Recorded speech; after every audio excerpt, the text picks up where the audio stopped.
प्रायोजक हैं cancer healer centre, a new beginning. तो राज्यसभा में वक्फ संशोधन बिल पर चर्चा जारी है। किरण रिजिजू बोले वक्फ में गैर मुस्लिमों का दखल नहीं होगा। कांग्रेस ने कहा यह बिल मुस्लिमों के खिलाफ है। तो लगातार सरकार की तरफ से इस बिल को लाने की जरूरत पर जोर दिया जा रहा है। लोकसभा में पास होने के बाद इसे राज्यसभा में रखा गया और इस पर किरण रिजिजू ने सरकार का पक्ष रखा है। हालांकि कांग्रेस की तरफ से इस पर प्रतिक्रिया आई है और यह कहा गया है कांग्रेस की तरफ से कि यह बिल मुस्लिमों के खिलाफ है।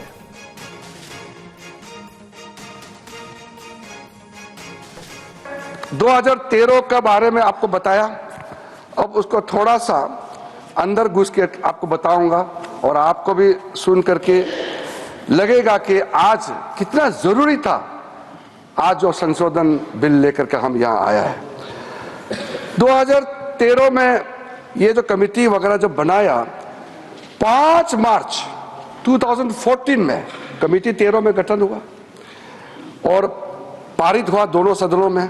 फिर 2014 5 मार्च को, यानी कि 25 दिन पहले इलेक्शन एकदम नोटिफाई होकर के कोड ऑफ कंडक्ट लगने ही वाला है, तब हनन फनन में उस समय का यूपीए सरकार ने देश का राजधानी दिल्ली के अंदर में सबसे प्राइम प्रॉपर्टी 123 प्राइम प्रॉपर्टी को डी नोटिफाई करके दिल्ली वक्फ बोर्ड को सौंप दिया है।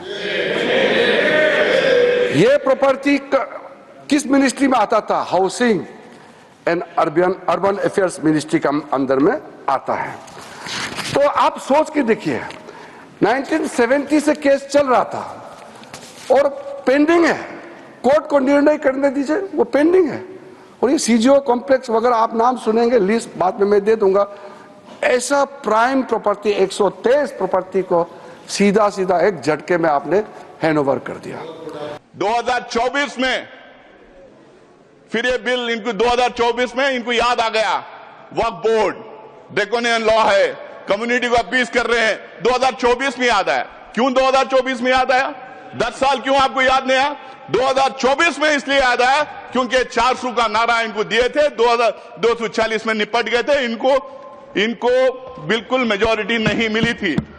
इनको अब समझ में नहीं आ रहा कैसे अपना वोट बैंक बढ़ाएं।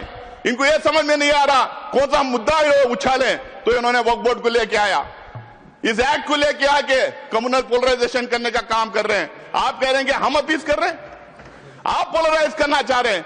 पूरे देश को, पूरी दुनिया को पता है पोलराइजेशन देश में होता है तो किसका फायदा होता है करके। कौन पोलराइज करता है, कौन धर्म की राजनीति करता है, कौन किसी एक कम्युनिटी को विलन बना के उसके खिलाफ में एक नैरेटिव बिल्डअप करने का काम करता है। और ये पूरी बिल मैं दावे के साथ कह सकता हूं और पूरे में तत्व के साथ, लॉजिक के साथ यहां पे अपनी बात रखूंगा, ये बिल टोटली फॉल्सिटी पे है, ये मिस इन्फॉर्मेशन कैंपेन पे है। और नए वक्फ बिल का बड़ा असर उत्तर प्रदेश में दिख सकता है। यूपी में वक्फ की 98% संपत्तियों पर विवाद है। 57,792 सरकारी संपत्तियां अवैध रूप से वक्फ संपत्तियों के रूप में दर्ज है। यूपी की विवादित वक्फ संपत्तियां राजस्व रिकॉर्ड में नहीं है। विवादित संपत्ति पर डीएम को फैसले का अधिकार है।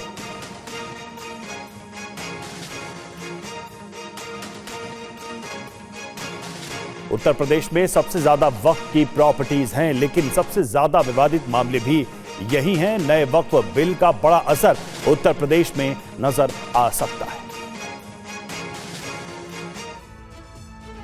तो उत्तर प्रदेश में वक्फ की संपत्तियों पर क्या खतरा है, यह भी समझिए। उत्तर प्रदेश में 98% वक्फ संपत्तियां विवादित बताई जा रही हैं। विवादित संपत्तियां राजस्व रिकॉर्ड में दर्ज नहीं है।